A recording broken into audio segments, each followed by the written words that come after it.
Bismillahirrahmanirrahim. Assalamualaikum warahmatullahi wabarakatuh.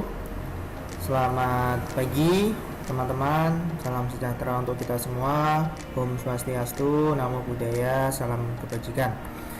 Oke, bagaimana ini kabarnya teman-teman?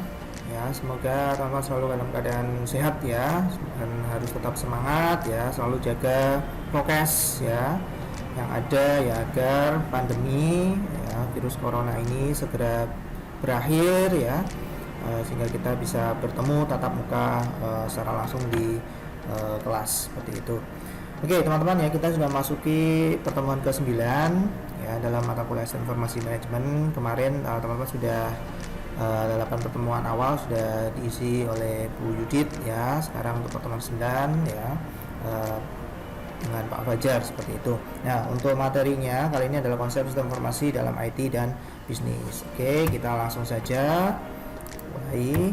Ya, tujuan pembelajaran yang akan kita capai ya bersama ya teman-teman mahasiswa. Yang pertama, mampu menjelaskan evolusi dan perkembangan serta tren teknologi informasi dalam bisnis. Kemudian yang kedua, mahasiswa mampu mendeskripsikan teknologi yang digunakan perusahaan saat ini. Dan yang terakhir, mahasiswa mampu menganalisa kebutuhan sistem informasi manajemen yang dibutuhkan oleh perusahaan. Jadi itulah 3 tujuan pembelajaran atau capaian mata kuliah pada pertemuan kali ini. Oke ya, kita langsung mulai saja. Yang pertama ya tentang data, informasi dan sistem. Nah, apa itu data? Apa itu informasi ya?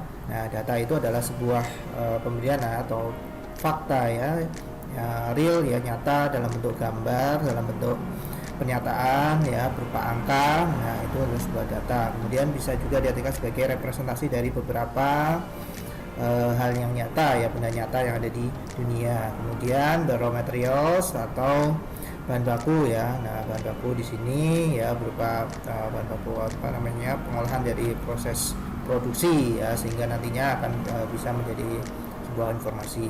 Nah, sedangkan informasi sendiri itu apa? Nah, informasi itu adalah sekumpulan dari data ya, sekumpulan dari data yang telah diolah ya berupa data teks ya tentu saja. Kemudian bisa juga data sebagai data dalam suatu hubungan ya, dalam relationship ya. Jadi kumpulan dari beberapa data yang diolah sehingga menjadi sebuah informasi. Nah, bisa juga sebagai data manipulation seperti itu.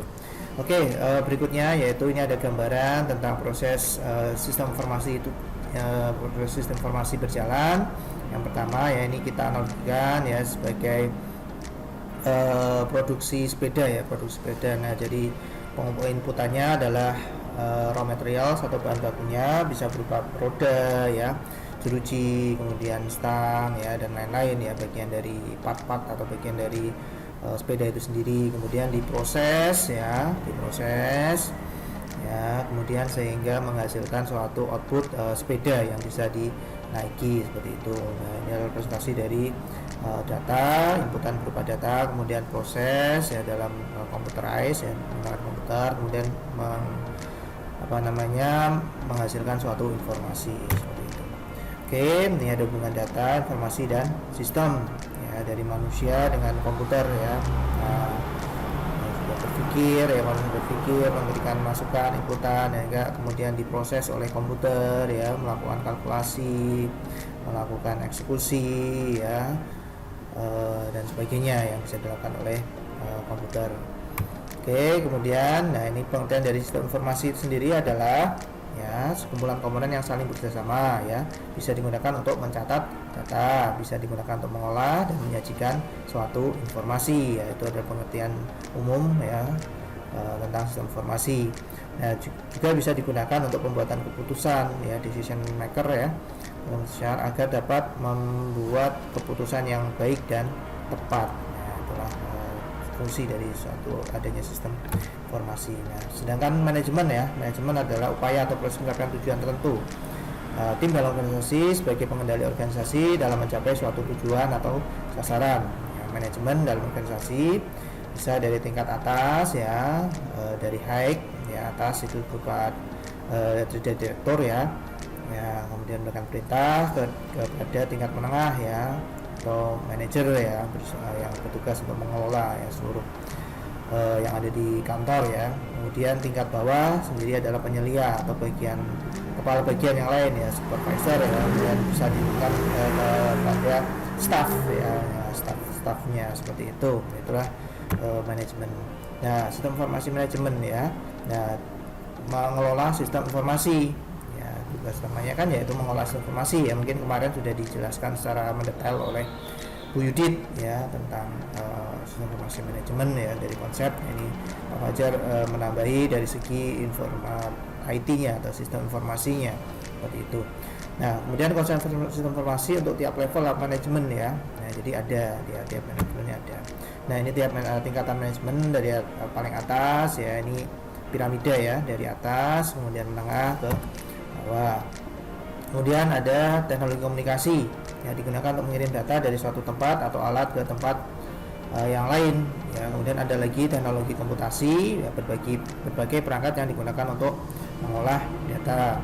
Sedangkan teknologi informasi sendiri berbagai metode untuk menyajikan berbagai bentuk informasi ke berbagai pihak yang memerlukan. Nah, ini adalah tujuan utamanya ya, tujuan adanya sistem informasi manajemen ya.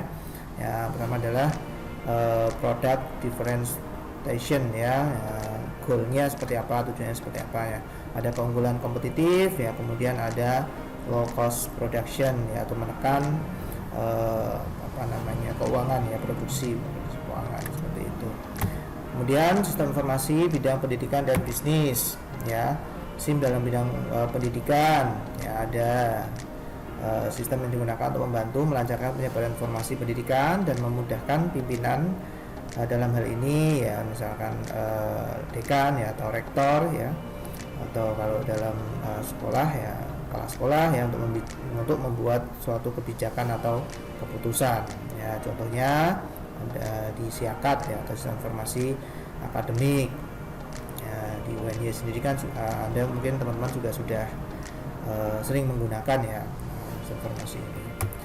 Oke, nah SIAKAD sendiri ya, sistem informasi yang dirancang untuk memudahkan penyajian informasi akademik di lembaga pendidikan. Ya, informasi yang didapatkan dari SIAKAD merupakan raw materials ya, atau bahan bakunya ya, datanya yang diperoleh dan untuk pengambilan keputusan dan pengambilan pemecahan masalah ya di institusi pendidikan.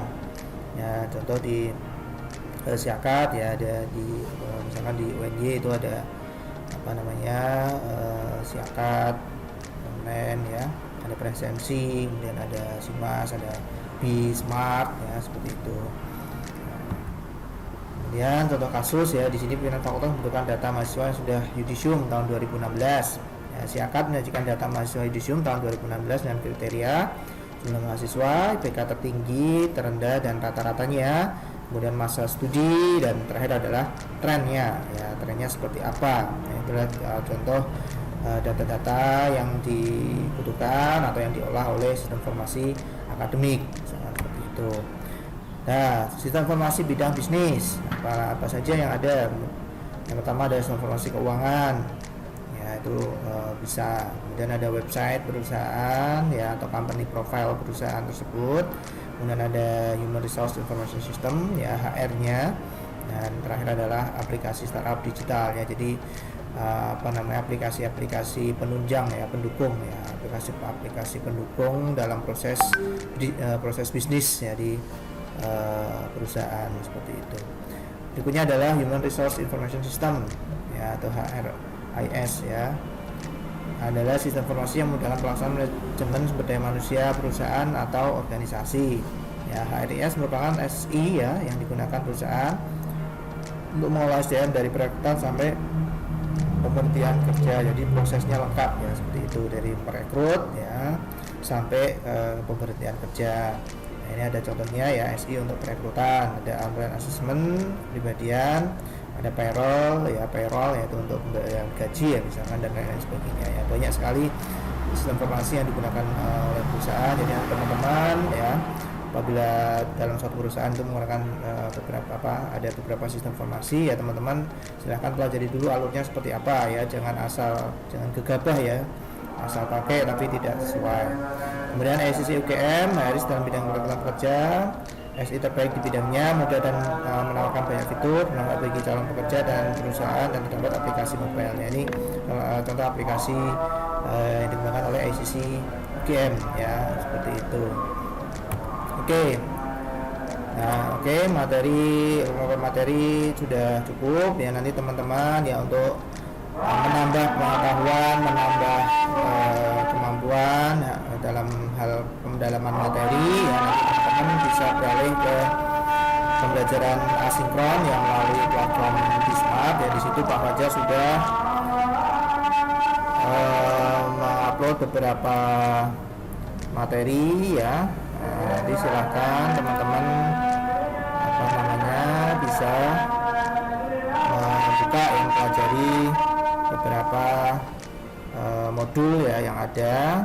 Nah, ini ada video yang lain ya, nanti setelah bertahap Bang Fajar juga akan mengupload beberapa konten video. Dan juga nanti ada penugasan ya, ada aktivitas yang harus teman-teman kerjakan ya, misal ada diskusi ya, diskusi nanti silakan teman-teman aktif untuk tanya jawab ya, untuk